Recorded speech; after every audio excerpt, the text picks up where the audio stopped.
Hi guys, welcome back to my channel. Today's video is going to be some tips on how an individual coming from the Mormon or the LDS church can get through life easier. Now, if you've never heard of this church, it is like the prominent church that we have here in Utah. You could go do some research on that if you want. If not, I think you will be very intrigued with some of the things that I have dealt with some of these Mormon or LDS people. My first tip would probably be, do not let these individuals that are in your church try and convince you that you're not gay. Because I went through probably a 6-month, time where I tried that. I tried with my bishop to get rid of these feelings and become normal again. I just had people tell me that I needed to start reading the scriptures and, stop talking to the guy I was talking to and just get back on the path. And that is so bad for you because you're going to be feeling really guilty for having these feelings. But once you step aside from the church, once you take a break from that, you cleanse your mind and you realize, oh my God, I was born this way. And I don't think I realized that till probably a year after coming out. I saw this guy from my church at an event, and he asked how I had been doing, like how church was or whatever. And I had told him that I came out, and he's like, oh, well, those are just feelings, and sometimes I'm attracted to guys, but, that's just a feeling, and that's not how it is. And you can get back on track on being Mormon. I was like, no. And then I just, that was it. And I ended the conversation. However, I get a text from his wife, who I had been friends with. Now, mind you, these guys are really friendly. They're definitely the super Mormons that you hear about. But I get a text from her, and she tells me, he told me that, you came out. Like, what's that about? And blah, blah, blah. And then she's like, I have a challenge for you. If you read your scriptures and pray every night for the next month, I will take you out for ice cream. I kid you not, that was what she said. She was persuading me to not be gay with ice cream. If you want to hear some more ridiculous things that I have been told from these types of people, there is a post on my Instagram where I am standing in front of a temple. Read the comments, it gets very heated. You can definitely hear both sides of the story in the comments. Now, my second tip would be that you need to show your parents love and respect. Now, this can be really hard, especially if they were mean to you when you came out. For me personally, I can say it was really rough for me, and it was really rough for them. But through all these really tough experiences, what I've realized is me coming out derailed their plans for me. They had this set plan for me. I had a set plan for me growing up in the Mormon church. And when I came out, that totally derailed everything. Then that questions everything in their brain. Oh my God, is he gonna go to college still? Is he gonna have children? And it can be really hard for them. Now, it's also really hard for us. If you can show them love and respect, they are gonna do the same for you.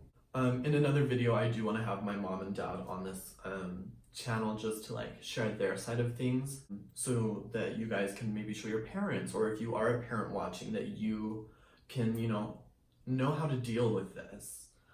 The most common thing I hear from my gay friends is that they are just done talking to either their dad or their mom, or both.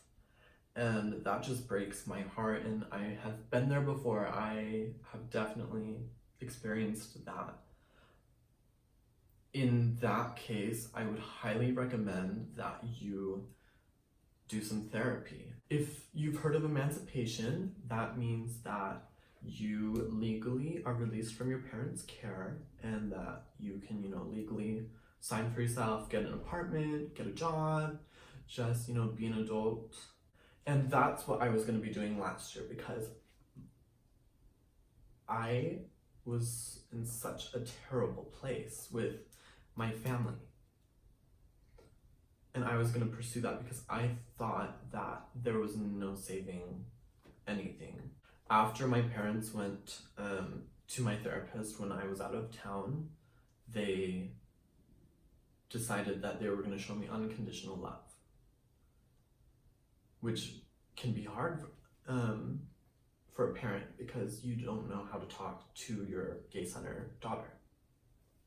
But once they started showing me this love, I don't know, it took a little bit of getting used to. I didn't automatically like say I love you back. Like I was like, what are you doing? Like, what is this? It was kind of weird, you know, but like after it kept coming, I was just so happy and it made my life better. I didn't get emancipated. I also know a lot of gays that say, oh, you know, like, yeah, I'm gay, but I'm not gonna like, you know, wear girl clothes or wear makeup or like, that's just not me. And I can tell you that was me at one point. Do not try to find acceptance in people that do not support you.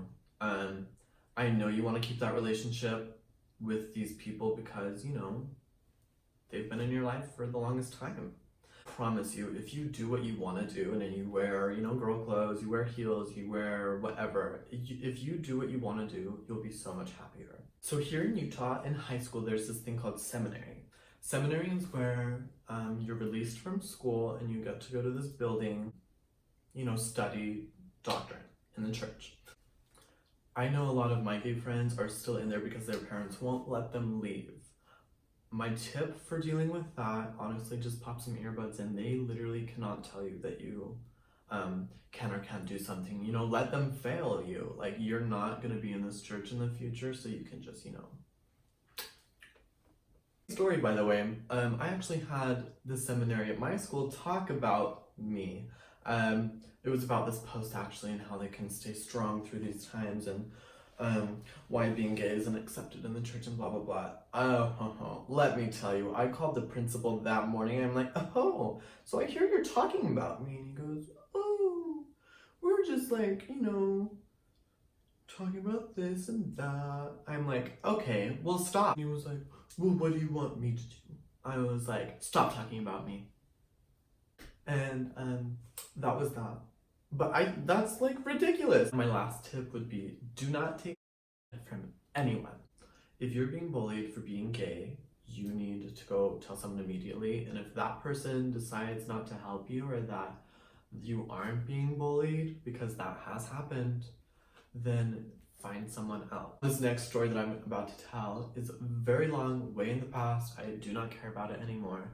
But what had happened is I was put in this group chat with that group of guys. I feel like being gay, you know, that group of guys that is, you know, gonna be bullying you for your high school career.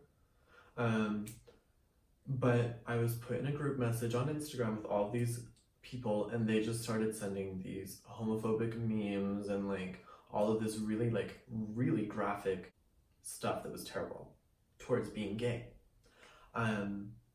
They did not get in trouble. They were not suspended. The police officer that got involved told me that, oh, he made them cry and blah, blah, blah.